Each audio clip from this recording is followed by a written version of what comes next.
बिहार के लोकतंत्र का महायज्ञ का पहला चरण बस शुरू होने वाला है। घंटियों की गूंज, नारों की आवाजें, उम्मीदों की फसल सब तैयार है। 6 नवंबर को बिहार के 18 जिलों की 121 विधानसभा सीटों पर होने जा रहा है पहले चरण का मतदान। 3 करोड़ 75 लाख मतदाता तय करेंगे कि इस लोकतंत्र के रण में कौन होगा विजेता और किसकी होगी हार। नमस्कार दोस्तों, मैं हूं अनूप श्रीवास्तव और आप देख रहे हैं मेरा चैनल। बिहार चुनाव के पहले चरण का पूरा अपडेट हम इस वीडियो में आपको देंगे। आप वीडियो के अंत तक बने रहिएगा। हर सीट की कहानी बताएंगे, हर प्रत्याशी का इम्तिहान क्या है ये भी बताएंगे और साथ ही साथ बताएंगे कि मोकामा के रण में इस बार क्या होने जा रहा है जो सबसे हॉट सीट है।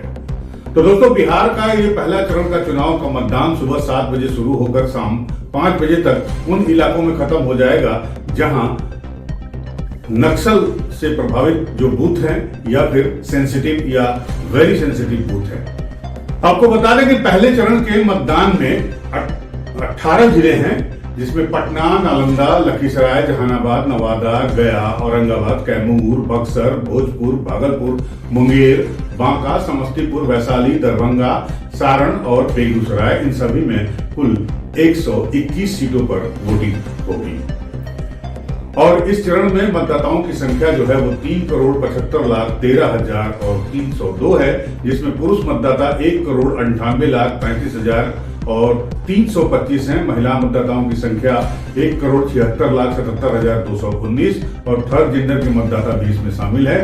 मतदान केंद्रों की कुल संख्या 45,341 है, जिसमें 8,608 शहरी और 36,733 ग्रामीण बूथ शामिल हैं। अब पहले चरण में प्रचार का धमाकेदार फिनाले भी चला। 20 अक्टूबर से लेकर 4 नवंबर तक का 16 दिन का चुनाव प्रचार एक तरह से चुनावी तूफान की तरह था। राहुल गांधी का डांस वाला हमला, प्रधानमंत्री नरेंद्र मोदी का कट्टा वाला जवाब और योगी आदित्यनाथ के पप्पू, टप्पू और अप्पू तंज ने बिहार की हवा में बिजली भर दी। और आखिरी दौर में लालू यादव जी की झूठी बातों का भी जिक्र हुआ। प्रशांत किशोर की जन स्वराज यात्रा ने मुकाबले को और दिलचस्प बना दिया और साथ ही मोकामा में हुए दुलार चंद यादव की हत्या ने इसे क्रिमिनल एंगल भी दे दिया। इसके बारे में बाद में बात करेंगे, आप बने रहिए हमारे साथ। जाहिर है अब सबकी निगाहें इस बात पर टिकी है कि क्या एनडीए अपने पुराने गढ़ को बचा पाएगा या फिर गठबंधन वापसी करेगा। पिछले चुनाव का समीकरण अगर 2020 की बात करें तो इन 121 में से 61 सीटें महागठबंधन के खाते में थी और 59 पर एनडीए ने अपना कब्जा जमाया था। यानी दोनों के बीच सिर्फ 2 सीटों का फासला और यही फासला इस बार पूरे चुनाव की दिशा तय करेगा। इसलिए पहले चरण को मूड सेट करने वाला फेज भी बताया जा रहा है। चुनाव आयोग की तैयारी पूरी तरह। चुनाव आयोग की टीम और प्रशासन हर बूथ पर चौकन्नी निगाह रखी है। ईवीएम और वीवीपैट मशीनें बूथों तक पहुंच चुकी है। संवेदनशील इलाकों खासकर पटना के दियारा और मोकामा टाल में शाम तक सुरक्षा बलों की तैनाती हो जाएगी और साथ ही इस बार ये बताया जा रहा है कि तकरीबन हर एक बूथ पर केंद्रीय सुरक्षा बल के जवान तैनात रहेंगे। सुरक्षा के लिहाज से 65,000 से अधिक जवानों को ड्यूटी पर तैनात किया गया है। सीआरपीएफ, बीएसएफ और बिहार पुलिस के जवान बूथ पर मौजूद रहेंगे ताकि मतदान पूरी तरह शांतिपूर्ण और निष्पक्ष तरीके से संपन्न हो सके। आधिकारिक जानकारी के मुताबिक नक्सल प्रभावित इलाकों में मतदान का समय 1 घंटा घटाया गया है। जैसे कि मैंने आपको बताया, इन इलाकों में मतदान शाम 5 बजे तक होगा। पटना से जो अगर बात करें पटना की, तो यहाँ कुल 14 विधानसभा सीटों पर वोटिंग हो रही है।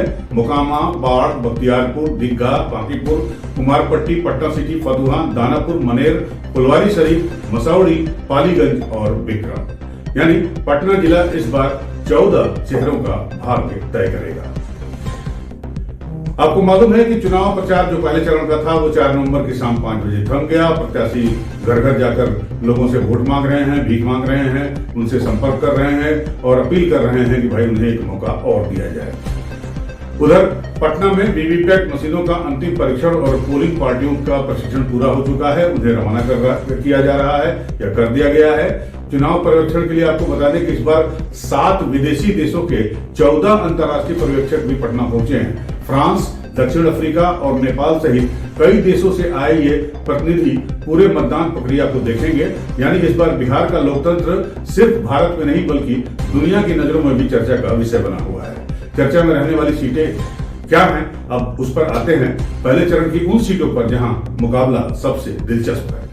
वीडियो को लाइक कर दीजिएगा भाई। तो पहली सीट है राघोपुर, लालू परिवार की पारंपरिक सीट। यहां से तेजस्वी यादव मुख्यमंत्री पद के दावेदार हैं, वो मैदान में हैं। आरजेडी के पास यहां अपनी पुरानी विरासत बचाने की चुनौती है। दूसरी सीट है तारापुर, जहां बिहार के डिप्टी सीएम उप मुख्यमंत्री सम्राट चौधरी बीजेपी के उम्मीदवार हैं और उनके लिए ये सीट प्रतिष्ठा का सवाल बनी हुई है। तीसरी जो चर्चित सीट है वो है महुआ। लालू प्रसाद यादव के बड़े बेटे तेज प्रताप यादव इस बार अपनी नई पार्टी, यानी जब पार्टी और परिवार से उनको निकाल दिया गया तो नई पार्टी जनशक्ति जनता दल से यहां से मैदान में है और ये सीट यादव परिवार की साख से जुड़ी हुई मानी जाती है। अब दरभंगा का एक अलीनगर सीट भी चर्चा में है। वो इसलिए चर्चा में है कि भोजपुरी की लोक गायिका और सोशल मीडिया के स्टार मैथिली ठाकुर बीजेपी से यहां उम्मीदवार है और उनकी एंट्री से ये सीट युवा मतदाताओं में चर्चा का विषय बनी है। सरायरंजन और लखीसराय, यहां से मंत्री विजय चौधरी जेडीयू के जो मंत्री हैं वो मैदान में हैं और उनके खिलाफ विपक्ष ने कठिन और लंबी लड़ाई छेड़ी रखी है। छपरा की बात करें तो भोजपुरी सिनेमा के सुपरस्टार खेसारी लाल यादव यहां से राजनीति में एंट्री कर चुके हैं। आरजेडी के टिकट पर मैदान में उतरे खेसारी का मुकाबला भोजपुरी फिल्म इंडस्ट्री के दूसरे दिग्गज राजू सिंह से है और यही वजह है कि छपरा की सीट बिहार की ग्लैमर सीट बन गई है। अब बात करते हैं मोकामा की। बाहुबल और सत्ता की लड़ाई में अब आते हैं इस सीट पर, जो कि सबसे हॉट सीट बन गई है, ये पटना की मोकामा विधानसभा सीट। आपको पता है कि मोकामा का इतिहास सिर्फ राजनीति नहीं बल्कि बाहुबल की गाथा से भी जुड़ा है। ये इलाका दशकों से मसल पावर और जातीय समीकरणों पर आधारित राजनीति के लिए जाना जाता है। गौरतलब है कि मोकामा प्रमुख रूप से भूमिहार बहुल इलाका है। 1990 के दशक में दिलीप सिंह, जो अनंत सिंह के बड़े भाई हैं, यहाँ बाहुबली राजनीति की नींव उन्होंने ही रखी थी 1990 और 95। तो मोकामा विधानसभा सीट के बारे में आपको बता दें दोस्तों कि मोकामा का इतिहास सिर्फ राजनीति नहीं बल्कि बाहुबली की गाथा से भी जुड़ा है, बाहुबलियों के या बाहुबल के। ये इलाका दशकों से मसल पावर और जातीय समीकरणों पर आधारित राजनीति के लिए जाना जाता है। मोकामा दरअसल प्रमुख रूप से भूमिहार बहुल इलाका है और 1990 के दशक में दिलीप सिंह ने यहाँ बाहुबली राजनीति की नींव रखी। वो 90 जब लालू की सरकार सत्ता में आई थी। तब 1990 और 1995 में उन्होंने जनता दल के टिकट पर यहां से जीत दर्ज की थी। फिर आया साल 2000 जब बाहुबली यानी दूसरे बाहुबली सूरजभान सिंह ने निर्दलीय उम्मीदवार के रूप में चुनाव लड़ा और दिलीप सिंह को हराकर विजेता बने और उनकी जीत ने मोकामा में बाहुबल के एक नए अध्याय की शुरुआत की। फिर आया 2005 और 2005 में आए मैदान में अनंत सिंह, जिन्हें लोग छोटे सरकार कहकर बुलाते हैं।